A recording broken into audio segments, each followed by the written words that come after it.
الله الله ما لي رب إلا هو الله الله الله ما لي رب إلا هو.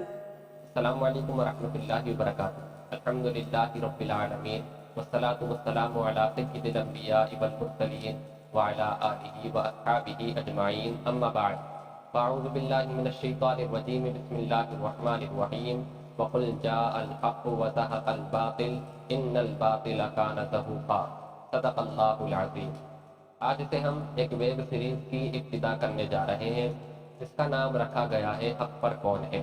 یہ بہت اہم ٹاپک ہے جس کی آج کے دور کے اندر ضرورت بھی ہے. عام انسان، سیدھا سادہ انسان، بھولا بھالا مسلمان، اسے معلوم ہی نہیں کہ آخر حق پر کون ہے. تو اس کی ضرورت محسوس کی گئی، تو اسی لیے ہم اس ویب سیریز کی ابتدا کر رہے ہیں، اس امید پر کہ ہمارے سننے والے یہ جان لیں گے کہ آخر حق پر کون ہے. ہم آپ کی بارگاہ کے اندر گزارش کرتے ہیں کہ اس ویب سیریز کو سننے سے پہلے آپ بالکل سنجیدہ مزاج ہو جائیں، اور ہم آپ کو یقین دلاتے ہیں کہ ہم جو بھی بات کہیں گے حوالے کے ساتھ کہیں گے. سب سے پہلا ٹاپک جو ہم نے اس ویب سیریز میں چنا ہے اس کا نام ہے کیا ہر بدعت گمراہی ہے، کیا ہر بدعت حرام ہے، کیا ہر بدعت ناجائز ہے. تو اس کو سمجھنے کے لیے ہمیں پہلے بدعت کی تعریف معلوم ہونا چاہیے، بدعت کے اقسام معلوم ہونا چاہیے. تو ہم اپنی طرف سے کچھ نہ کہہ کر کے ڈائریکٹ چلتے ہیں حضرت علامہ و مولانا شاہ عبدالحق محدث دہلوی علیہ رحمۃ والرضوان کی بارگاہ کے اندر. آپ فرماتے ہیں بدعت کی تعریف کے تعلق سے، بدعت کے ہر چیز پیدا شدہ بعد از پیغمبر علیہ السلام بدعت است. جو بھی چیز چاہے وہ کسی بھی کیٹیگری کی ہو، دنیاوی ہو یا دینی ہو، کیسی بھی چیز ہو، حضور علیہ السلام کے زمانے کے بعد اگر پیدا ہوئی ہے تو اسے بدعت کہیں گے. اشعۃ اللمعات جلد نمبر 1 صفحہ نمبر 135. یہ تعریف ملا علی قاری علیہ رحمۃ والرضوان مرقات جلد نمبر 1 صفحہ نمبر 223 پر ارشاد فرماتے ہیں، وفی الشرع احداث ما لم یکن فی عہد رسول اللہ صلی اللہ علیہ وسلم. بدعت شریعت میں اس کو کہتے ہیں کہ رسول اللہ صلی اللہ علیہ وسلم کے زمانے میں جو چیز نہ ہو اس چیز کو ایجاد کرنا، اس چیز کو رائج کرنا. تو یہ بدعت کی آسان تعریف جو ہمیں ان دو مصنفین کے حوالے سے ملی، دونوں معتبر اور مستند عالم دین ہیں، شاہ عبدالحق محدث دہلوی علیہ رحمۃ والرضوان بھی، ملا علی قاری علیہ رحمۃ والرضوان بھی. تو اب آپ اس تعریف کو ذہن میں رکھیں کہ جو بھی چیز حضور علیہ السلام کے زمانے میں نہ ہو، بعد میں پیدا ہوئی ہو، چاہے وہ دین سے تعلق رکھتی ہو چاہے دنیا سے تعلق رکھتی ہو، جس کی کوئی قید نہیں ہے، اسے بدعت کہیں گے.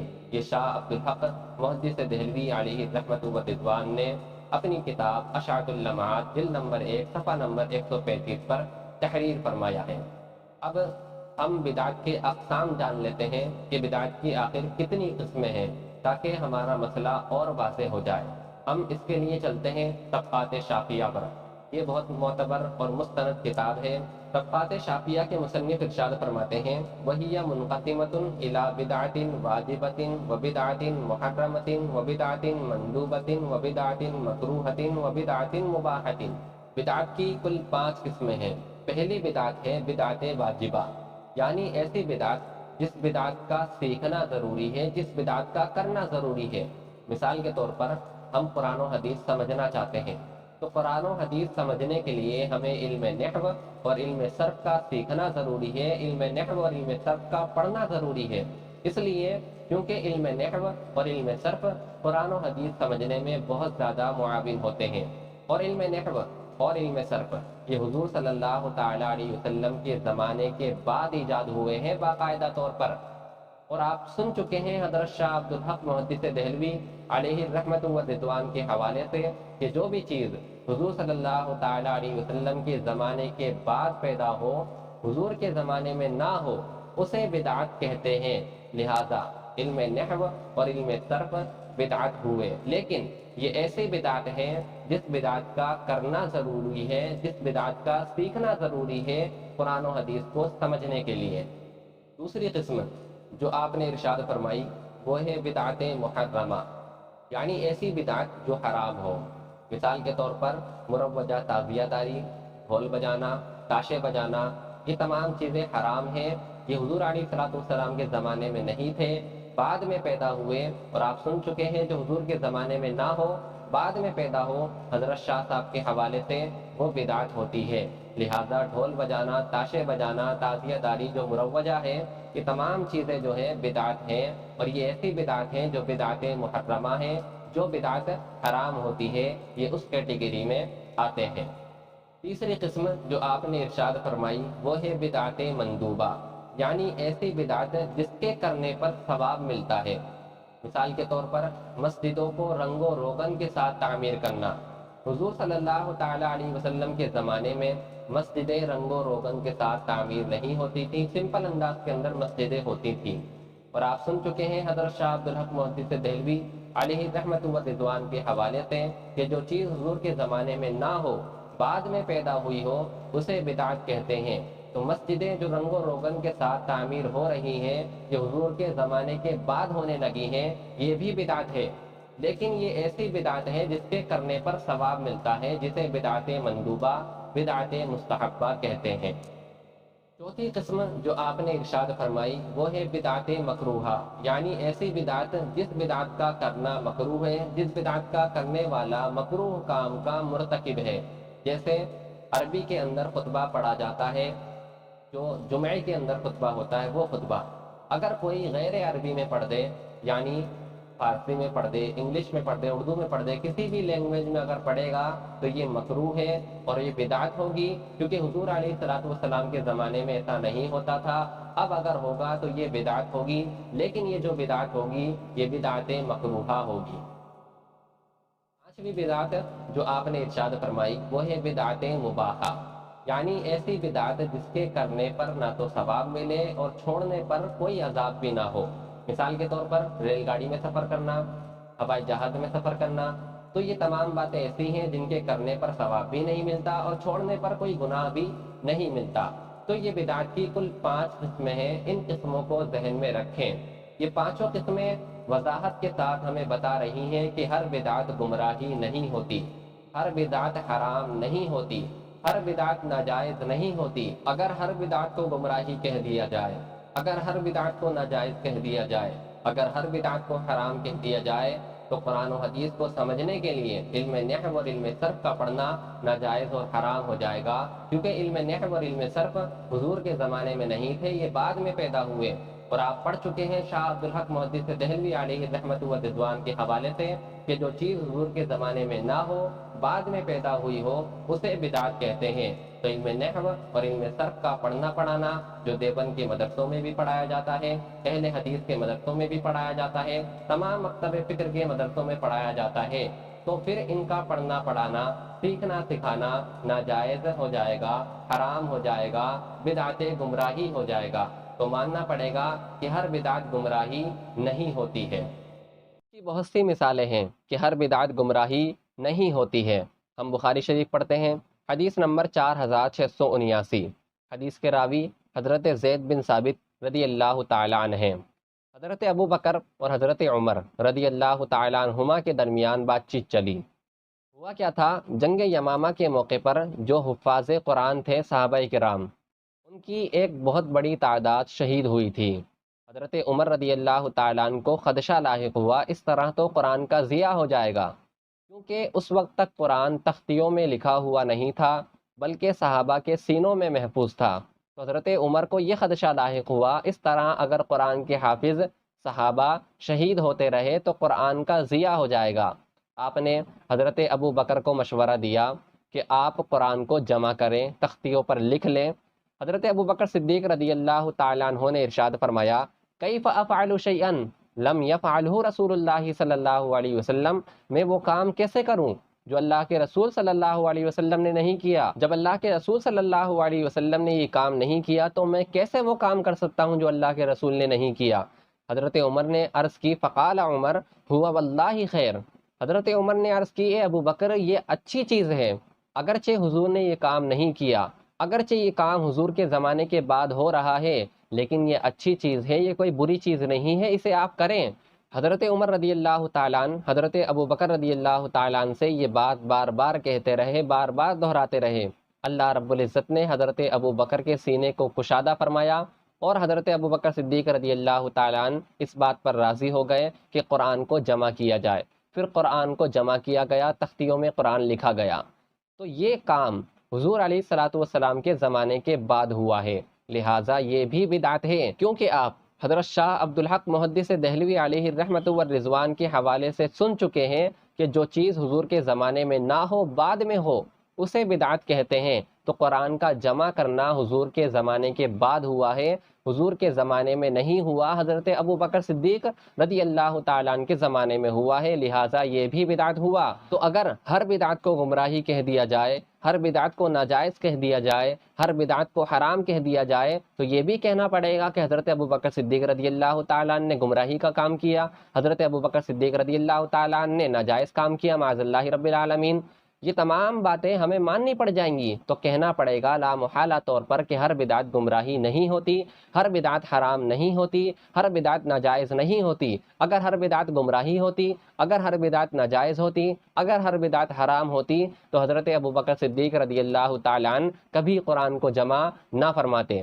اس کی ایک اور مثال لیتے ہیں کہ ہر بدعت گمراہی نہیں ہوتی، بخاری شریف ہی ہے، حدیث نمبر 2010 ہے، حدیث کے راوی حضرت عبد الرحمن ہیں۔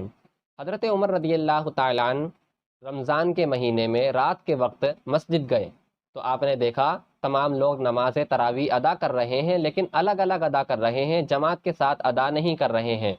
حضرت عمر نے ارادہ فرمایا کیوں نہ میں ان تمام کو ایک ہی قاری پر جمع کر دوں، ان تمام کی ایک جماعت بنا دوں، جماعت کے ساتھ تراویح کی نماز ہو تو کتنا اچھا رہے گا۔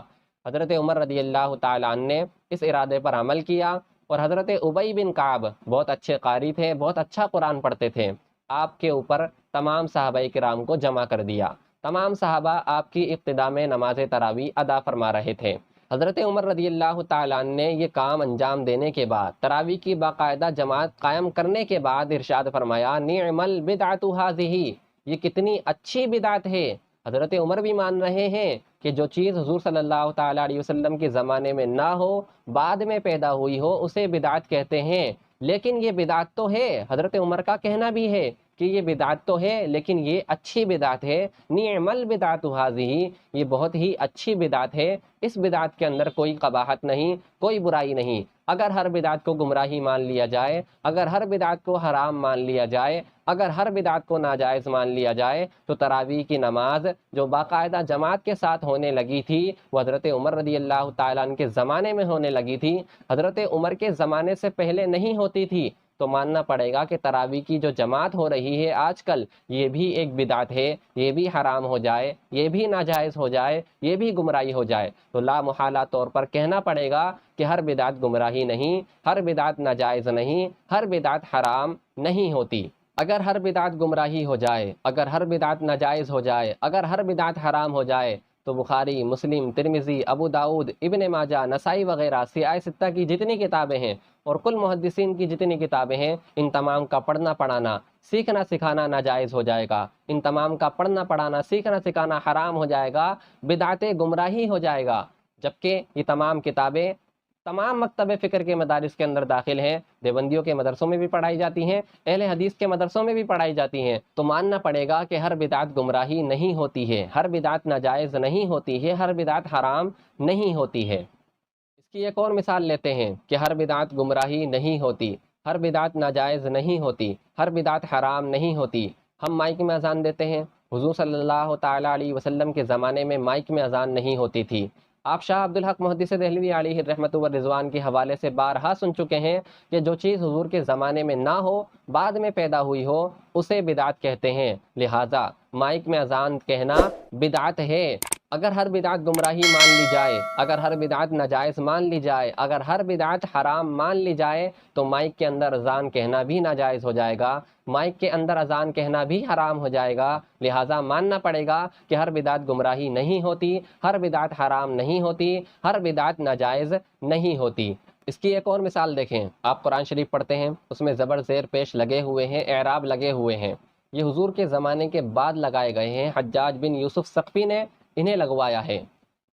جو چیز حضور صلی اللہ تعالیٰ علیہ وسلم کے زمانے میں نہ ہو، بعد میں ہوئی ہو، اسے بدعت کہتے ہیں۔ یہ شاہ عبدالحق محدث دہلوی علیہ الرحمۃ والرضوان کے حوالے سے آپ بارہا سماعت کر چکے ہیں۔ لہٰذا قرآن عظیم کے اندر جو اعراب لگوائے گئے یہ بھی بدعت گمراہی ہو جائے گا اگر ہر بدعت کو گمراہی کہہ دیا جائے۔ اگر ہر بدعت کو ناجائز کہہ دیا جائے تو قرآن عظیم کے اندر اعراب کا لگوانا ناجائز ہو جائے گا۔ اگر ہر بدعت کو حرام کہہ دیا جائے تو قرآن عظیم کے اندر اعراب کا لگوانا یہ بھی حرام ہو جائے گا۔ اس کی بہت سی مثالیں ہیں۔ آپ مسجدوں کے اندر رنگ و روگن کرتے ہیں، نقش و نگار کرتے ہیں، مسجدیں پکی بنواتے ہیں، مدرسے کے اندر جلسہ دستار بندی ہوا کرتی ہے۔ یہ کہاں ہوتے تھے حضور کے زمانے کے اندر؟ یہ تمام چیزیں حضور کے زمانے میں نہیں ہوتی تھیں۔ ختم بخاری کا پروگرام رکھا جاتا ہے، مدرسہ دیوبند میں بھی رکھا جاتا ہے، مدرسہ اہل حدیث میں بھی رکھا جاتا ہے، جلسہ دستار بندی ہوتی ہے، بچوں کی دستار کروائی جاتی ہے۔ یہ کہاں حضور کے زمانے میں ہوتے تھے؟ یہ تمام بات کی ایجاد ہے۔ اگر ہر بدعت کو گمراہی کہہ دیا جائے، اگر ہر بدعت کو ناجائز کہہ دیا جائے، اگر ہر بدعت کو حرام کہہ دیا جائے تو ماننا پڑے گا کہ جلسہ دستار بندی کروانا بھی ناجائز ہو جائے، جلسہ دستار بندی کروانا بھی بدعت ہو جائے، جلسہ دستار بندی کروانا بھی حرام ہو جائے۔ لامحالہ طور پر یہ بات ماننی ہی پڑے گی کہ ہر بدعت گمراہی نہیں ہوتی ہے، ہر بدعت ناجائز نہیں ہوتی ہے، ہر بدعت حرام نہیں ہوتی ہے۔ اب یہ مسئلہ واضح ہو چکا کہ ہر بدعت گمراہی نہیں ہوتی، ہر بدعت ناجائز نہیں ہوتی، ہر بدعت حرام نہیں ہوتی۔ اب اس کا سیدھا سادہ اصول سماعت کر لیں۔ حضرت شاہ عبدالحق محدث دہلوی علیہ الرحمۃ والرضوان نے اشاعت اللمعات جلد نمبر 1 صفحہ نمبر 135 پر تحریر فرمایا: آنچہ موافق اصول و قواعد دوست و قیاس کردہ شدہ است آرا بدعت حسنہ گویند و آنچہ مخالف آ باشد باعث ضلالت گویند۔ جو بھی چیز حضور کے زمانے کے بعد پیدا ہو رہی ہے بدعت تو ہے۔ اب ہم اسے دیکھیں گے کہ اگر وہ قرآن و حدیث کے اصول و قواعد کے مطابق ہو، ان میں جو اصول اور قواعد بیان کیے گئے ہیں ان پر قیاس کیا جائے گا۔ اگر قیاس کرنے پر وہ کھری اتر رہی ہیں ان پر، اگر قرآن و حدیث کے اصول و قواعد کے مطابق ہیں تو انہیں بدعت حسنہ یعنی اچھی بدعت کہیں گے، اور جو قرآن و حدیث کے اصول و قواعد کے خلاف ہوں گی انہیں بدعت سیئہ یعنی بدعت گمراہی کہا جائے گا۔ جو قرآن و حدیث کے مطابق ہوگی وہ بدعت حسنہ ہوگی۔ اس قاعدے کو یاد رکھ لیں کیونکہ یہ قاعدہ بہت اہم قاعدہ ہے، اس سے بہت سے مسائل آسانی کے ساتھ حل ہو جائیں گے۔ بعض لوگ کہتے ہیں کہ حدیث میں آیا ہے کل بدعت دلالہ، کہ ہر بدعت گمراہی ہے اور ہر گمراہی جہنم میں لے جانے والی ہے۔ تو ان حضرات سے عرض ہے حدیث کا مفہوم، حدیث کی تشریح اپنی طرف سے بیان نہ کریں بلکہ اہل رائے کے پاس چلیں، اہل نظر کے پاس چلیں، ان لوگوں کے پاس چلیں جنہوں نے قرآن و حدیث ہم سے بہتر سمجھا ہے، جنہوں نے قرآن و حدیث کی تشریح بیان کی ہے، ان کی بارگاہوں کے اندر چلیں اور دیکھیں کہ انہوں نے کیا اس حدیث کی وضاحت کی ہے، کیا انہوں نے اس حدیث کی تشریح بیان کی ہے۔ انہی اہل نظر میں سے، انہی اصحاب رائے میں سے، انہی قرآن و حدیث کی تشریح بیان کرنے والوں میں سے ایک ذات ملا علی قاری علیہ الرحمۃ والرضوان کی ہے۔ آپ نے اس حدیث کو نقل فرمایا کل بدعت دلالہ، اس کے بعد آپ تحریر کرتے ہیں اس کی وضاحت میں اے کل بدعت سیئۃ دلالہ، ہر بدعت گمراہی نہیں ہے بلکہ ہر بری بدعت گمراہی ہے، ہر بدعت سیئہ گمراہی ہے، اور جو بدعت اچھی بدعت ہو اسے گمراہی نہیں کہا جائے گا۔ اس لیے آپ فرماتے ہیں کیوں؟ لقولہ علیہ السلام من سن فی الاسلام سنتا حسنۃ فلہ اجرھا واجر من عمل بھا، اس لیے اچھی بدعت کو گمراہی نہیں کہا جائے گا کیونکہ اللہ کے رسول صلی اللہ علیہ وسلم نے ارشاد فرمایا جو شخص بھی اسلام میں کسی اچھے طریقے کو رائج کرے گا اسے اس کے رائج کرنے کا ثواب ملے گا، اور جو لوگ اس طریقے پر عمل کرتے رہیں گے ان کے عمل کرنے کا ثواب بھی اسے ملے گا۔ اگر ہر بدعت کو گمراہی کہہ دیا جائے، اچھی بدعت کو بھی گمراہی کہہ دیا جائے، تب تو پھر اسلام میں کسی اچھے طریقے کو رائج کرنا بھی ناجائز ہو جائے گا۔ اور آپ نے دلیل کے طور پر یہ بھی تحریر فرمایا کہ اگر ہر اچھی بدعت کو بھی گمراہی کہہ دیا جائے، ہر بدعت کو گمراہی کہہ دیا جائے، تو پھر آپ نے تحریر فرمایا وجمع ابو بکر و عمر القرآن، حضرت ابو بکر اور حضرت عمر نے قرآن کو جمع فرمایا تو یہ بھی پھر گمراہی ہو جائے گا۔ اس لیے ماننا پڑے گا کہ اس حدیث سے کل بدعت دلالہ سے ہر بدعت گمراہی ہے یہ مراد نہیں ہے بلکہ ہر بدعت سیئہ، ہر بری بدعت گمراہی ہے، یہی ماننا پڑے گا۔ یہ جو بات ہم نے پیش کی ہے ملا علی قاری کی کتاب مرقات المفاتی جو مشکات کی شرح ہے جلد نمبر 1 صفحہ نمبر 216 سے آپ کو پیش کی گئی ہے۔ حدیث کی پورے طور پر وضاحت ہو چکی کہ ہر بدعت گمراہی نہیں ہے۔ ملا علی قاری کا حوالہ ہم نے آپ کو پیش کر دیا کہ ہر بدعت گمراہی نہیں ہوتی، بلکہ ہر بدعت سیئہ جو بری بدعت ہے وہ گمراہی ہوتی ہے۔ اب ایک حدیث اور ہے جس کو بعض لوگ پیش کرتے ہیں، من احدث فی امرنا ما لیس فیہ فہو رد۔ جو شخص ہمارے دین میں کوئی ایسا معاملہ رائج کرے، کوئی ایسی چیز رائج کرے جو دین میں سے نہ ہو، تو وہ رد ہے، مردود ہے۔ ایسی چیز جو ہے قابل قبول نہیں ہوگی، دین کے اندر اسے نہیں مانا جائے گا۔ یہ بھی ایک حدیث بعض لوگ پیش کرتے ہیں کہ ہر بدعت جو ہے گمراہی ہے۔ کوئی بھی چیز آپ نئی اگر اسلام کے اندر رائج کر رہے ہیں تو اسے گمراہی کہا جائے گا۔ بعض لوگ اس حدیث کو پیش کر کر کے یہ ثابت کرتے ہیں۔ ہم ان سے بھی یہ کہنا چاہیں گے کہ آپ اپنی طرف سے اس کی وضاحت نہ کریں، آئیں اہل رائے کے پاس جنہوں نے قرآن و حدیث کو ہم سے بہتر سمجھا ہے، ان کی بارگاہوں کے اندر چلتے ہیں۔ آپ دیکھیں ملا علی قاری کی یہی مرقات ہے، جلد نمبر 1 ہے، صفحہ نمبر 222 ہے۔ آپ تحریر فرماتے ہیں، المعنی من احدث فی الاسلام رأیا لم یکن له من الکتاب والسنت سند ظاہر او خفی ملفوظ او مستنبط فہو مردود علیہ۔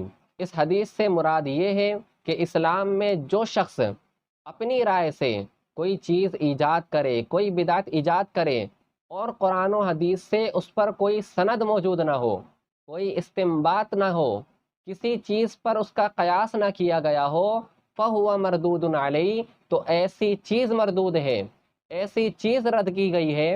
ورنہ ہر بدعت گمراہی نہیں، ہر وہ چیز جو دین کے اندر رائج کی جائے وہ مردود نہیں ہے۔ ایسی ہی چیز کو مردود کہا جائے گا جو قرآن و حدیث سے مستنبط نہ ہو، قرآن و حدیث سے جس پر سند موجود نہ ہو، ایسی چیز مردود ہوگی۔ شیخ عبدالحق محدث دہلوی علیہ الرحمۃ والرضوان اشعۃ اللمعات جلد نمبر 1 صفحہ نمبر 130 پر تحریر فرماتے ہیں، وہ مراد چیز است کہ مخالف و مغیر آباشد۔ اس سے مراد ہر وہ چیز نہیں جو دین کے اندر رائج کر دی جائے، بلکہ ہر وہ چیز مراد ہے جو مخالف ہو قرآن و حدیث کے اور قرآن و حدیث کے حکم کو بدل کر کے رکھ دے، ایسی چیز مراد لی جائے گی۔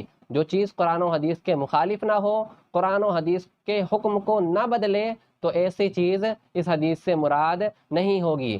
اب یہ شاہ عبدالحق محدث دہلوی علیہ الرحمۃ والرضوان کا ایک فرمان ہے، لیکن بظاہر یہ اہل سنت والجماعت بریلوی سنیوں کے تمام مسائل کو تول سکتا ہے، کیونکہ شاہ صاحب نے فرمایا کہ قرآن و حدیث کے خلاف نہ ہو اور قرآن و حدیث کے حکم کو بدل نہ رہا ہو۔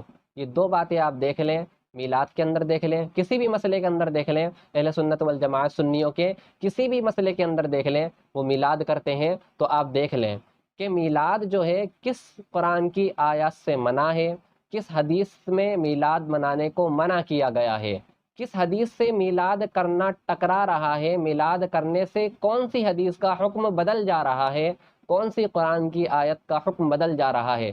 اگر قرآن کا کوئی حکم بدل جائے، اگر حدیث کا کوئی فرمان بدل جائے تو میلاد منانا ناجائز ہوگا، لیکن میلاد منانے سے نہ تو قرآن کا کوئی حکم بدل رہا ہے، نہ حدیث کا کوئی فرمان بدل رہا ہے۔ میلاد منانا ناجائز اس لیے نہیں ہے۔ آپ کوئی بھی اہل سنت والجماعت بریلوی و سنیوں کا آپ دیکھ سکتے ہیں کہ یہ لوگ جو بھی کام کرتے ہیں اس فرمان کے مطابق آپ اسے تول لیں، یعنی اگر قرآن و حدیث کے خلاف ہے اور قرآن و حدیث کے کسی حکم کو بدل دے رہا ہے تو آپ اسے چھوڑ دیں۔ الحمدللہ ثم الحمدللہ ہماری اس وضاحت سے یہ مسئلہ بالکل واضح ہو چکا کہ ہر بدعت گمراہی نہیں ہوتی، ہر بدعت ناجائز نہیں ہوتی، ہر بدعت حرام نہیں ہوتی۔ اب اگر کوئی شخص یہ کہے کہ صحابہ نے یہ کام نہیں کیا، ہم کیوں کریں، صحابہ نے اس کام کو انجام نہیں دیا، ہم کیوں انجام دیں، تو ان لوگوں سے کہنا یہ ہے کہ صحابہ نے بہت سے کام ایسے نہیں کیے جو آپ لوگ کر رہے ہیں۔ میلاد کے وقت ہی کیوں یہ یاد آتا ہے، جب آپ بخاری شریف پڑھتے ہیں اس وقت کیوں یاد نہیں آتا؟ بخاری تو صحابہ نے نہیں پڑھی، آپ کیوں پڑھ رہے ہیں؟ مسلم تو صحابہ نے نہیں پڑھی، آپ کیوں پڑھ رہے ہیں؟ مدرسوں کے اندر باقاعدہ طور پر دستار بندی کے جلسے صحابہ نے نہیں کیے، آپ کیوں اپنے مدرسوں کے اندر یہ تمام کام کر رہے ہیں؟ صحابہ نے ہماری طرح پکی مسجدوں میں نماز نہیں پڑھی، آپ کیوں پڑھ رہے ہیں؟ صحابہ نے مائک میں اذان نہیں دی، آپ کیوں دے رہے ہیں؟ صحابہ نے بہت سے ایسے کام ہیں، ہم دیکھیں تو ہمیں ہزاروں کی تعداد میں ایسے کام مل جائیں گے جو صحابہ نے نہیں کیے لیکن ہم لوگ کر رہے ہیں۔ آپ اگر دیکھیں گے تو بہت سی ایسی چیزیں آپ کو مل جائیں گی جو صحابہ نے نہیں کی لیکن ہم لوگ کر رہے ہیں، جو حضور نے نہیں کی لیکن ہم لوگ کر رہے ہیں۔ تو مسئلہ سیدھا سیدھا یہ ہے کہ کسی چیز کا صحابیوں کا نہ کرنا، حضور کا کسی چیز کو نہ کرنا اس کے ناجائز ہونے کی دلیل نہیں ہے۔ مثال کے طور پر ہم ایک چیز لے لیتے ہیں کہ مائک کے اندر اذان دینا، صحابہ نے نہیں دی، حضور نے نہیں دی، تو یہ اس بات کی دلیل نہیں ہے کہ صحابہ نے یہ کام نہیں کیا تو ہم لوگوں کے لیے یہ کام کرنا ناجائز ہو گیا، ایسا نہیں ہے۔ بلکہ مسئلہ یہ ہے جس کام سے حضور نے منع کیا، جس کام سے صحابہ نے منع کیا، جس کام سے ہمیں قرآن نے منع کیا، احادیث نے منع کیا، ان کاموں سے ہم رک جائیں، اور جن کاموں سے قرآن و حدیث نے، صحابہ نے ہمیں منع نہیں کیا، ان کاموں کے کرنے میں ہم دیکھیں کہ وہ قرآن و حدیث کے مطابق ہیں یا نہیں۔ قرآن و حدیث کے کسی حکم کو ہمارا وہ کام بدل تو نہیں رہا، اگر وہ کام ہمارے قرآن و حدیث کے کسی حکم کو بدل دے رہا ہے تو وہ کام نہ کریں، قرآن و حدیث کے اگر خلاف ہے تو وہ کام نہ کریں، کیونکہ تمام چیزیں جتنی بھی دنیا میں ہیں، چاہے حضور کے زمانے کی ہوں چاہے حضور کے زمانے کے بعد کی ہوں، تمام چیزوں کا استعمال کرنا، تمام چیزوں کو اپنے استعمال میں لانا جائز ہوتا ہے، جب تک کہ شریعت کی طرف سے اس کے ناجائز ہونے پر کوئی دلیل قائم نہ ہو جائے۔ مثال کے طور پر ہم کانچ کے گلاس میں پانی پی رہے ہیں، اب کوئی شخص یہ کہے کہ صحابہ نے کانچ کے گلاس میں پانی نہیں پیا، اگر پیا ہے تو لا کر کے دکھاؤ، اگر پیا ہے تو ہم بھی پئیں گے، اگر صحابہ نے نہیں پیا تو ہم بھی نہیں پئیں گے، صحابہ نے یہ کام نہیں کیا تو ہم بھی نہیں کریں گے۔ تو ان سے عرض یہ ہے جناب ایسا آپ کو نہیں کہنا چاہیے، بلکہ آپ کو دیکھنا چاہیے کہ صحابہ نے کانچ کے گلاس میں پانی پینے سے منع کیا ہے یا نہیں۔ اگر منع کیا ہے تو آپ رک جائیں، صحابہ نے نہیں کیا یہ آپ کے رکنے کے لیے کافی نہیں ہے، کیونکہ اللہ رب العزت نے قرآن مقدس میں ارشاد فرمایا هو الذی خلق لکم ما فی الارض جمیعا، زمین میں جو اللہ رب العزت نے پیدا فرمایا ہے تمہارے لیے وہ فائدے کی چیزیں پیدا فرمائی ہیں، جتنی بھی پیدا فرمائی ہیں، تو جو بھی چیز اللہ نے پیدا فرمائی ہے ہمارے فائدے کے لیے پیدا فرمائی ہے۔ اگر ہم ہر چیز کی دلیل ڈھونڈنے لگیں، اگر ہر چیز کے بارے میں یہ جاننے لگیں کہ یہ چیز صحابہ نے کی ہے یا نہیں، حضور نے کی ہے یا نہیں، تو بہت کم ایسی چیزیں بچیں گی جو صحابہ نے کی ہیں، حضور نے کی ہیں اور ہم لوگ کر رہے ہیں۔ چند ہی ایسی چیزیں بچیں گی جو حضور نے کی اور صحابہ نے کی جو ہمارے ہاتھ میں رہ جائیں گی، ورنہ اکثر چیزیں ہمارے ہاتھ سے چلی جائیں گی۔ تو سیدھا سادہ اصول اسلام کا یہ ہے کہ الاصل فی الاشیاء الاباحہ، تمام چیزوں کے اندر اصل کیا ہے؟ اباحت ہے، ہر چیز کو ہم استعمال کر سکتے ہیں جب تک کہ قرآن حدیث سے ہمیں کوئی ایسا جزیہ نہ مل جائے، ہمیں قرآن و حدیث سے واضح طور پر ثابت نہ ہو جائے کہ اس چیز کا استعمال ناجائز ہے۔ کوئی بھی مثال آپ لے لیں، پنکھے کی ہوا کھانا، کولر کی ہوا کھانا، اے سی کی ہوا کھانا جائز ہے یا ناجائز ہے؟ تو ہم دیکھیں گے قرآن کی کس آیت میں منع کیا گیا ہے پنکھے کی ہوا کھانا، کولر کی ہوا کھانا، اے سی کی ہوا کھانا ناجائز ہے؟ حدیث کے کس فرمان میں تمام باتیں منع کی گئی ہیں؟ اگر ایسا ہے، منع کی گئی ہیں، تو ہم یہ ہوائیں نہیں کھائیں گے، ہمیں یہ ہوائیں کھانا جائز نہیں ہوگا۔ لیکن اگر ہمیں قرآن و حدیث میں صراحت کے ساتھ، اشارے کے ساتھ یہ حکم نہ ملے کہ پنکھے کی ہوا کھانا کیسا ہے، کولر کی ہوا کھانا کیسا ہے، اے سی کی ہوا کھانا کیسا ہے، تو تب تک پنکھے کی ہوا کھانا، کولر کی ہوا کھانا، اے سی کی ہوا کھانا، یہ تمام چیزیں جائز رہیں گی اس وقت تک۔ جیسے ہی ہمیں کوئی حکم مل جائے گا کہ پنکھے کی ہوا کھانا، کولر کی ہوا کھانا، اے سی کی ہوا کھانا ناجائز ہے، فوراً یہ تمام چیزیں ناجائز ہو جائیں گی۔ تو جب تک کسی چیز کے منع ہونے پر ہمیں کوئی دلیل نہیں ملے قرآن و حدیث سے، اس وقت تک اس چیز کا استعمال جائز ہے، اس وقت تک اس چیز کو ہم استعمال کر سکتے ہیں۔ اس مسئلے کو ذہن کے اندر رکھیں، یہ بہت سے مسائل کو حل کر دے گا۔